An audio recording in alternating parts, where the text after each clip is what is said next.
Shri Swami Samarth. Hello everyone. तर ज्यांच्याकडे अशी फ्रंट डोअरची मशीन आहे ना, तर त्यांच्यासाठी हा व्हिडिओ खूप महत्त्वपूर्ण ठरणार आहे. कारण घरच्या घरी मी मशीनची क्लिनिंग कशी करते ना, हे तुम्हाला आजच्या व्हिडिओमध्ये मी दाखवणार आहे.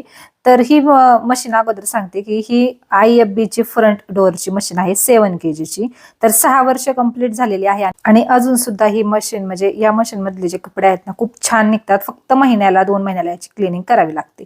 तर क्लिनिंग करत असताना ना, सुरुवातीला हा वरचा जो पार्ट आहे ना, तो काढून घ्यायचा. तिथे फक्त थोडंसं प्रेस केलं की तो निघतो. तो काढून तो आतून अगोदर स्वच्छ करून घ्यायचा. म्हणजे एखादा स्प्रे वगैरे मारून किंवा असं जे मी कापड घेतलेलं आहे ना, ते कापड ओलं करायचं एखाद्या लिक्विडने किंवा निरमाच्या पाण्यामध्ये. आणि त्याने छान अशी मशीन आहे ना, तो वरचा भाग आणि ही सगळी मशीन म्हणजे डोअर वगैरे सगळं क्लीन करून घ्यायचं अगोदर. म्हणजे थोडंसं आपलं समाधान की बाबा मशीन स्वच्छ झाली. आणि त्यानंतर मग हा सगळ्यात मेन पार्ट आहे. म्हणजे याच पार्टमध्ये खरं तर सगळी क्लिनिंग होत असते. हा पार्ट आता तुम्ही पाहू शकता, मी 3 महिने मशीन धुतलेली नाही आणि इतकी घाण त्यामध्ये म्हणजे इतकं घाण पाणी त्यामधून निघालेलं आहे. आता हे सगळं हा जो पाईप आहे ना, यातून सुद्धा खरं तर खूप काळं कुळकुळीत पाणी निघतं जर आपण जास्त दिवस मशीन धुतली नाही तर. आणि हे सुद्धा छान असं आहे ना, आपल्याला आतून मस्त असं घासून पुसून घ्यायचं आहे. म्हणजे खरं तर नाही, हा भाग स्वच्छ असेल ना, तर आपल्या मशीन मधून कसलाही कुबट घाणेरडा वास येत नाही. आता हे इतका घाण म्हणजे हे जे आहे ना आतलं फिल्टर, हे खूप घाण झालं होतं आणि हेच आपल्याला दर महिन्याला स्वच्छ करायचं असतं. तर मला तुम्हाला व्हिडिओ दाखवायचा होता ना, त्यामुळे मी मशीन काही धुतलीच नव्हती, म्हणजे क्लीन केली नव्हती. मग म्हटलं चला आज तुमच्या शरीर इतकं घाण होत नाही. कारण काय होतं, हे जर घाण झालं तर कपड्यांचा खूप खराब वास येतो. म्हणजे आपण किती छान लिक्विड कम्फर्ट वगैरे टाकलं ना, तरी सुद्धा कपड्यांचा वास खूप खराब येतो. त्यामुळे महिन्याला जर मशीनची आपण म्हणजे अशी क्लिनिंग केली ना, तर मशीन कसं जास्त दिवस पण टिकते. म्हणजे मशीनचं आयुष्य पण वाढतं.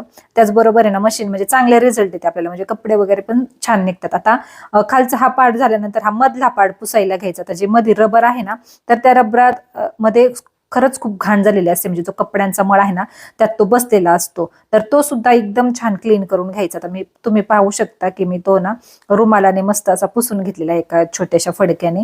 आणि मग हा वरचा पार्ट मी ना अगोदर भिजत घातला होता, कारण खूप दिवस झाले ना धुतला नाही, तर तो खूप खराब झाला. आणि तो अशा प्रकारे मग ब्रशने ना एकदम असा क्लीन करून घेतला.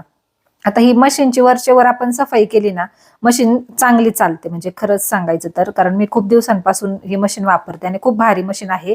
आणि बोरिंगचं पाणी आमच्या इकडे असल्यामुळे ना, मीच म्हणजे हीच मशीन घेतलेली आहे. म्हणजे बोरिंगच्या पाण्यासाठी ही मशीन ना खूप बेस्ट रिझल्ट देते. आता याच्यावरची जर एखादी सोनीची किंवा सॅमसंगची वगैरे असते ना, तर बोरिंगच्या पाण्याने त्या मशीन पटकन खराब होतात. पण IFB ची जी मशीन आहे ना, ती स्पेशल बोरिंगच्याच पाण्यासाठी बनवली असं मला वाटतं. कारण ती खरंच खूप छान आहे. म्हणजे 6 वर्षांची झालेली आहे, पण इतकी मस्त आहे ना अजून. आणि त्यानंतर हे त्यांचंच लिक्विड आहे. म्हणजे जे मशीनवाले येतात ना घरी मशीन रिपेअर करायला किंवा काय, तर त्यांच्याकडून मी घेऊन ठेवते 3-4 पाऊच. तर तेच म्हणजे जे पावडर आहे ना, तर ते मी